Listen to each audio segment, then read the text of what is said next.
Comment estimer le potentiel d'un bien immobilier en amont avant de l'avoir acheté pour de la location courte durée? C'est la question auquel je réponds aujourd'hui. Bienvenue sur la chaîne J'affiche complet, la chaîne dans laquelle je partage des méthodes et des stratégies de revenu management que j'ai apprises pendant 10 ans dans les grands groupes de tourisme. Si ce n'est pas encore fait, je vous incite à vous abonner à cette chaîne pour vous permettre d'apprendre chaque jour de nouvelles stratégies et méthodes pour augmenter votre performance. Alors, je réponds aujourd'hui à la question qui m'a été posée. La question, c'est comment estimer le chiffre réalisé dans le secteur en LCD. Donc, j'imagine que là, on est dans un contexte avant investissement pour l'exploiter en location de courte durée sur les sites en ligne et sur un site direct. Dans ce contexte-là, il y a notamment une solution qui aide beaucoup et que j'aime recommander parce qu'elle est d'un très bon rapport qualité-prix. C'est de s'inscrire au site Airbnb.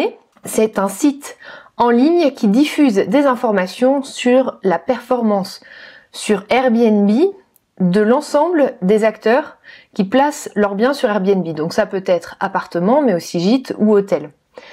Sur ce site Airbnb, vous avez accès à différentes informations. Vous avez accès notamment à des données de chiffre d'affaires, ce qui va vous permettre d'estimer en amont, avant même d'avoir investi, quel est le potentiel d'un bien immobilier. Alors, il y a plusieurs choses à savoir. La première chose, c'est que le chiffre d'affaires se décompose en deux choses, un taux d'occupation et un prix moyen. Donc, il est assez intéressant de pouvoir regarder ces trois indicateurs pour que votre estimation soit la plus juste possible. En général, l'estimation que vous allez obtenir sera une estimation basse. Il est fort probable que vous soyez en mesure de faire quelque chose de plus important. Mais c'est justement tout l'intérêt d'une estimation, d'avoir un scénario du pire, entre guillemets, qui vous permet de sécuriser votre investissement immobilier et de n'avoir que des bonnes surprises plutôt que des mauvaises. Ce qu'il faut savoir sur Airbnb, et c'est une des objections qui m'est faite souvent, c'est que ce site-là présente uniquement les informations d'Airbnb et HomeAway.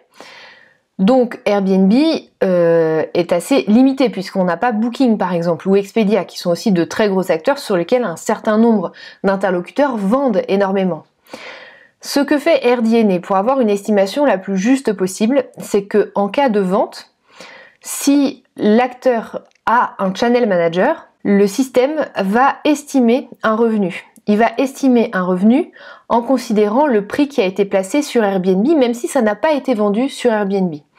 Ce qui signifie qu'on a malgré tout une estimation pour les notions de chiffre d'affaires relativement bonne pour avoir une idée du potentiel des différents acteurs sur le marché et sur votre ville.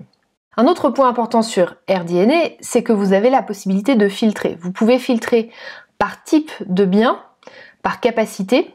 Vous pouvez filtrer aussi par type d'annonce parce que comme vous le savez sur Airbnb, il y a à la fois des biens entiers mais aussi des chambres chez l'habitant.